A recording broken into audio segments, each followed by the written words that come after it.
Welcome to Maheshan IAS. Your rank is our responsibility. Hello जय हिंद। I welcome you on Maheshan IAS digital platform. दोस्तों, बहुत important एक article आपके सामने डिस्कस करने जा रहा हूं, and that is the article related to the infiltration of some terrorist from जैसे मोहम्मद थ्रू नेपाल इनटू बिहार। यानी कुछ जैसे मोहम्मद के पाकिस्तानी टेररिस्ट नेपाल के रास्ते होकर बिहार में एंट्री कर चुके हैं। यानी पाकिस्तान का प्लान बी शुरू हो चुका है।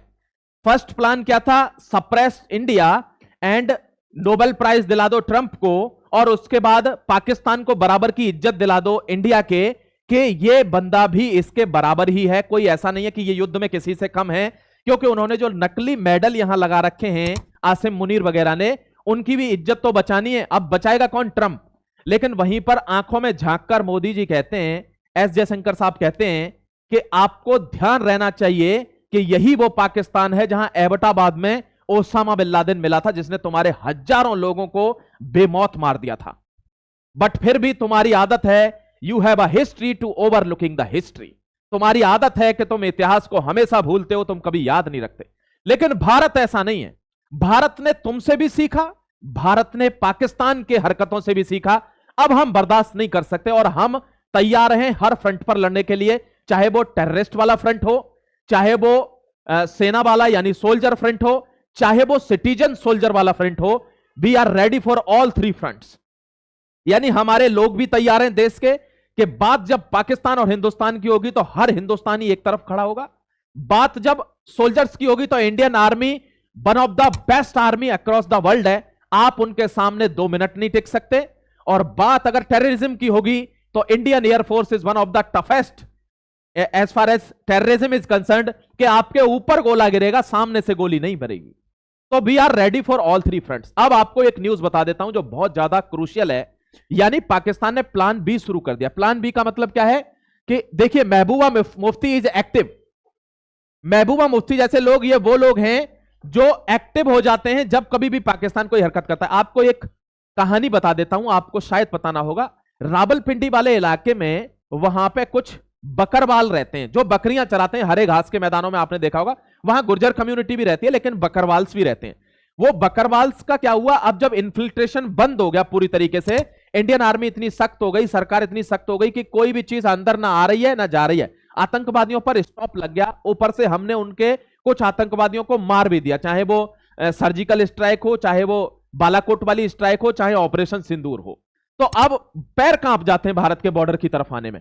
अब वहां से क्या हुआ कि ये अंदर से हेल्प मांग रहे हैं। अब अंदर दोस्तों, भारत में जयचंदों की कमी हमेशा से नहीं रही है। आपको पता है इंडिया में जयचंदों की कमी कभी रही नहीं है। अपने ही लोग अपनी ही पीठ पर छुरा भोंकते हैं। और ये डोवाल साहब ने कहा था, नेशनल सिक्योरिटी एडवाइजर सेड, कि हमको बाहर के दुश्मन से टेंशन नहीं है, हमको दुश्मन है जो हमारे घर के अंदर बैठा है हमको काटने के लिए। देखो दोस्तों, जैसे ही पाकिस्तान के बकरवाल्स को उनकी बकरियों के साथ यहां पर गिरफ्तार किया जाता है, उनको जेल भेजा जाता है। क्यों? क्योंकि ड्रग कार्टेल रन कर रहे हैं, यानी वो ड्रग्स का व्यापार कर रहे हैं, खुद नहीं आ सकते, इसलिए बकरियों के थ्रू उनको चीर के, उनकी खाल में ड्रग्स भर के उनको इधर की तरफ शिफ्ट कर रहे हैं, नेपाल की तरफ। नेपाल से वो ड्रग्स बिहार के थ्रू होकर इंडिया में स्प्रेड हो रही है। तो इसको, इस रैकेट को पुलिस ने पकड़ा, आर्मी ने पकड़ा और उन बकरवाल्स को भी गिरफ्तार कर लिया। बकरवाल्स को गिरफ्तार किया तो महबूबा मुफ्ती उनके बचाव में आ गई और कहती है, पाकिस्तान छोटा सा देश है, भारत के सामने कुछ नहीं है, लेकिन आपने मासूम सिटीजन्स को गिरफ्तार कर लिया, इनको छोड़ दीजिए। ये वाले आप देखो यहां पर, बेल नॉट जेल, बेल चाहिए। तो इस तरीके का अब वो एक्टिव हो गई है महबूबा मुफ्ती। तो क्योंकि वो जानती हैं, देखिए क्या जानती हैं, आप समझने का प्रयास करना, ये पॉलिटिक्स है। वो जानती हैं कि एनआरसी और अगर डीलिमिटेशन हो गया, अगर एनआरसी और डीलिमिटेशन हो गया, तो वे जानती हैं कि मैं अपने जीवन पर्यंत, मैं या मेरी बेटी या मेरी कोई भी पुश्तें, हम चुनाव नहीं जीत पाएंगे। और for the shake of political benefit वो इतना बड़ा गेम कर रही हैं। आपको समझने की जरूरत है ये, क्योंकि ये अलगाववादियों में पहले बहुत घुलमिल रखते थे। अलगाववादी कौन थे? पाकिस्तानी। इनसे क्या कहते हैं कि तुम्हारा मुल्क तो छीन लिया हिंदुस्तान ने, कश्मीर तो छीन लिया, जब कश्मीर अलग मुल्क थोड़ी है, it is an integral part of India. लेकिन कहते हैं तुम्हारा मुल्क तो छीन लिया, हम अपना नहीं छीनने देंगे, हम लड़ेंगे अंतिम सांस तक। और ये इनको उकसाते हैं और ये एक्टिव हो जाते हैं।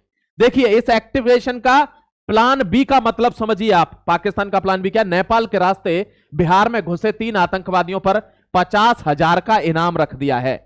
50,000 का प्राइज है दोस्तों इन तीनों पर। ये देखिए, ये मोहम्मद उस्मान है, ये आदिल हुसैन है और एक हुसनैन अली है। ये तीनों आतंकवादी हैं, पाकिस्तान से आए हैं, नेपाल के रास्ते आए हैं, बिहार में घुस गए हैं, भारत में कोई ना कोई हरकत करेंगे। सारे सुरक्षा एजेंसी सभी हाई अलर्ट पर हैं और इनको पकड़ने की कोशिश है। आपको यह एडिटोरियल कैसा लगा दोस्तों? इसके बारे में मैं फुल इंफॉर्मेशन अभी और लेकर आऊंगा, क्योंकि इनको जैसे ही पकड़ते हैं, पकड़ लेंगे, हमको अपनी फोर्सेस पर यकीन है, इमीडिएटली इनको पकड़ लेंगे 1-2 दिन के अंदर। और जब इनको घसीटेंगे तब मैं आपको एक एडिटोरियल बताऊंगा और मैं बताऊंगा इसके पीछे की कहानी, कि ये घुसे थे, ये खबर किसने दी, और दोस्तों इनको पकड़ने के पीछे कौन सी कंपनी काम कर रही थी। ये चीज की इंफॉर्मेशन मैं आपको नेक्स्ट एडिटोरियल में दूंगा। टिल देन अपना ख्याल रखिए और ध्यान रखिए, आपके बगल में भी कोई ऐसा व्यक्ति हो सकता है, तो बहुत ही चौकन्ने रहने की भी जरूरत है।